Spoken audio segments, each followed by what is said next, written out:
Hello everyone. तो welcome to my YouTube channel.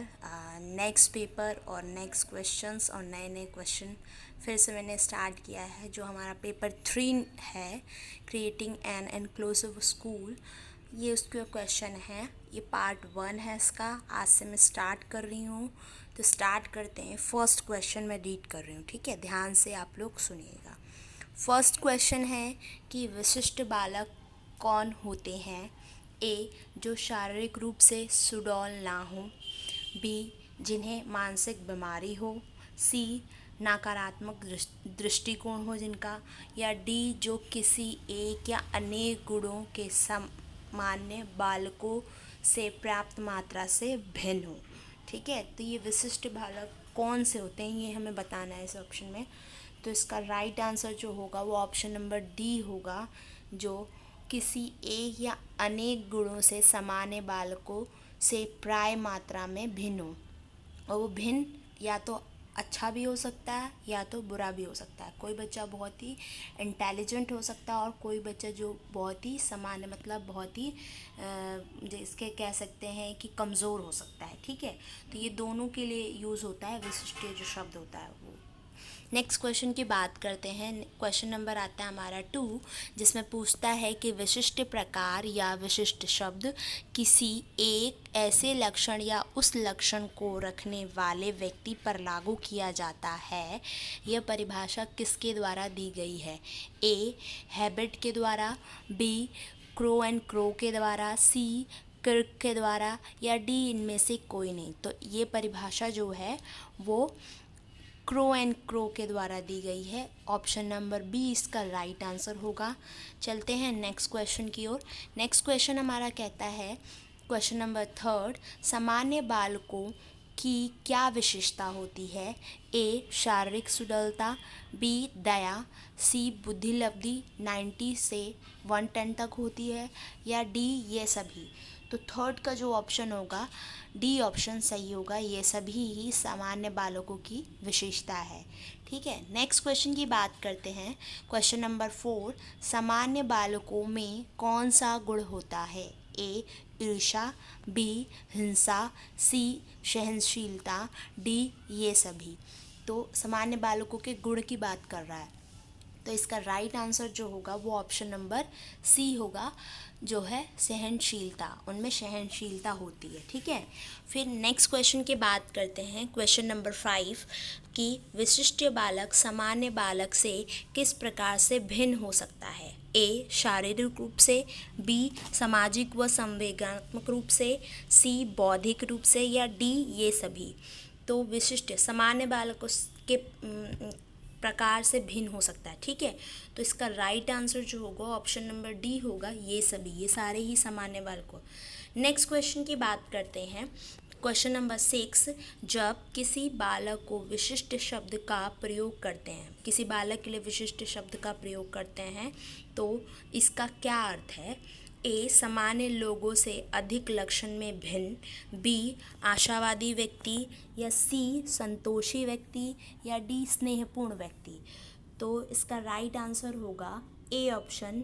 विशिष्ट उन्हीं बच्चों के लिए यूज़ किया जाता है, या तो वो अन्य सामान्य जो बच्चे हैं या लोग हैं उनसे उनका लक्षण बहुत ही अधिक भिन्न होता है। ठीक है, नेक्स्ट क्वेश्चन की बात करते हैं। क्वेश्चन नंबर 7 जो कहता है, क्वेश्चन नंबर 7 है जो विशिष्ट बालक का निम्न में से कौन सा एक गुण है? ए, सकारात्मक दृष्टिकोण होता है। बी, उपलब्धि सामान्य होती है। सी, सोचने समझने की शक्ति कम या बहुत अधिक होती है। या डी, ये सभी। तो 7 का राइट आंसर जो होगा ऑप्शन नंबर सी होगा, सोचने और समझने की शक्ति कम या बहुत अधिक होती है। ठीक है, ज़्यादा भी हो सकती है और अधिक भी हो सकती है। फिर नेक्स्ट क्वेश्चन की बात करते हैं। क्वेश्चन नंबर 8, बौद्धिक दृष्टि से विशिष्ट बालक के लिए किस शब्द का प्रयोग किया जाता है? ए, प्रभावशाली, बी प्रतिभावान बालक, सी कमज़ोर बालक, या डी इनमें से कोई नहीं।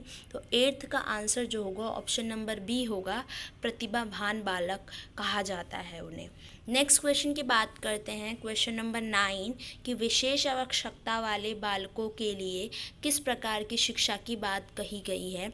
ए सामान्य बालकों के साथ, बी विशेष शिक्षा की बात की गई है, या सी शारीरिक शिक्षा की बात की गई है, या डी सामाजिक शिक्षा की बात की गई। तो इसमें ये पूछ रहा है कि विशेष आवश्यकता वाले जो बालक हैं उनको किस प्रकार की शिक्षा दी जानी चाहिए, ये क्वेश्चन पूछ रहा है। तो इसका राइट आंसर जो होगा वो ऑप्शन नंबर जो होगा वो हमारा बी होगा, कि उन्हें एक विशेष शिक्षा देनी चाहिए, उनके हिसाब से देनी चाहिए। ठीक है। नेक्स्ट जो है मैंने कुछ पॉइंट लिखे हैं कि विशेष आवश्यकताओं वाले बालकों या विद्यार्थी के क्या प्रकार होते हैं। पहला आता है शारीरिक रूप से विकलांग बालक, दूसरा मानसिक रूप से विकलांग बालक, प्रतिभावान बालक भी इसी कैटेगरी में आएंगे, वो भी विशेष आवश्यकता वाले हो सकते हैं। ठीक है, या विशिष्ट बालक कहे जा सकते हैं। 4th कहता है सामाजिक रूप से विकलांग बालक, या 5th बहुबुद्धि विकलांग बालक। अब इन कैटेगरी में बहुत सारे, जैसे शारीरिक रूप से जो विकलांग है, जैसे जिसको दिखाई नहीं देता है या उसके हाथ पैर में कोई प्रॉब्लम है तो वो, या मानसिक रूप से है जो परेशान है, दिमाग या मानसिक उसको टेंशन है, इन सारी चीज़ों पे, तो इनके जो सब पॉइंट्स होंगे वो भी इस कैटेगरी में आते हैं, उनको भी हम विशिष्ट बालक कहेंगे या विशेष आवश्यकता वाले बालक कह सकते हैं। ठीक है, ये तो कुछ पॉइंट थे। नेक्स्ट क्वेश्चन की बात करते हैं। क्वेश्चन नंबर 10 जो है वो पूछता है कि मानसिक रूप से पिछड़े बालक कौन होते हैं। ए सामाजिक रूप से पिछड़े हो जो, बी शारीरिक रूप से, या सी मानसिक रूप से, या डी ये सभी। तो मानसिक रूप से पिछड़े बालक वही होते हैं जो मानसिक रूप से पिछड़े होते हैं। ठीक है, जो उनको समस्या पैदा करते हैं या डिसीज़न नहीं ले पाते, मानसिक रूप से जो पिछड़े होते हैं। ठीक है, नेक्स्ट क्वेश्चन की बात करते हैं। क्वेश्चन नंबर 11 सामान्य रूप से पिछड़े हुए बालक कौन से होते हैं। जिनकी सामान्य बालकों से बुद्धि लब्धि कम हो, बी मौलिकता हो, या सी समायोजन कर लेते हों, या इनमें से कोई नहीं। तो 11th का जो आंसर होगा वो ऑप्शन नंबर ए होगा, जिनकी सामान्य मतलब जो सामान्य बालकों से बुद्धि, उनकी लब्धि जो बुद्धि होती है वो कम होती है, आईक्यू लेवल उनका कम होता है। ठीक है, वो सामान्य रूप से पिछड़े होते हैं। एक कैटेगरी दी गई है कि आईक्यू लेवल इतने बच्चों को हम सामान्य कहते हैं, इतने आईक्यू को हम पिछड़े कहते हैं। ठीक है, नेक्स्ट क्वेश्चन की बात करते हैं। 12 नंबर क्वेश्चन की, निम्नलिखित में से कौन सा एक लक्षण सामान्य रूप से पिछड़े बालक का है। ए बच्चे अमूर्त चिंतन कर सकते हैं, बी संवेदनात्मक रूप से संतुलन होना मतलब संतुलित रहते हैं, या सी घर के कामों को करने और समझने में असमर्थता होती है, या डी ये सभी। तो 12th का जो राइट आंसर होगा ऑप्शन नंबर सी होगा, घर के कामों को करने में और समझने में उन्हें समस्या या असमर्थ रहते हैं। तो ये एक लक्षण है जो कि सामान्य रूप से पिछड़े बालक का है। नेक्स्ट क्वेश्चन की बात करते हैं। क्वेश्चन नंबर 13 नंबर क्वेश्चन जो है वो कहता है कि निम्नलिखित में से कौन सा एक प्रतिभाशाली बालक की विशेषता है। ए इनकी रुचियां संकुचित होती हैं, बी ये कठिन मानसिक कार्यों को आसानी से कर लेते हैं, सी ये अधिक कुशल नहीं होते, या डी ये सभी। तो विशिष्ट प्रतिभाशाली बालक की बात की गई है, तो इसका राइट आंसर जो होगा वो ऑप्शन नंबर बी होगा, कि ये कठिन मानसिक कार्य को बड़े आसानी से कर लेते हैं। ठीक है, तो विशेषता पूछी गई है, तो ये उनका एक विशेषता है। ठीक है, तो ऑप्शन नंबर बी इसका राइट आंसर होगा। नेक्स्ट क्वेश्चन की बात करते हैं। क्वेश्चन नंबर 40 सृजनशील बालक कौन होते हैं। ए निष्कर्ष जल्दी देने वाले जो होते हैं, या बी नई चीज़ का निर्माण कर और नए संशोधन कर लेते हैं, या सी अमौलिकता होती है जिनमें, या डी नए क्षेत्र की खोज नहीं कर सकते। तो सृजनशील बालक वे होते हैं जो नए नए विचार या नई नई क्रिएटिव चीज़ें करते हैं। ठीक है, तो ऑप्शन नंबर बी इसका राइट आंसर होगा, कि नई चीज़ का निर्माण और नए संशोधन करना। नेक्स्ट क्वेश्चन की बात करते हैं। क्वेश्चन नंबर 15 जो बोलता है कि समस्यात्मक बच्चे में कौन सा एक गुण है। बच्चे में कौन सा एक गुण है। ठीक है, ए सहनशीलता होती है, बी निर्णय लेने की क्षमता होती है, सी धैर्य होता है, या डी क्रोध होता है। तो समस्यात्मक बालक होते हैं उनका एक गुण है, ये डी ऑप्शन राइट होगा, क्रोध होता है।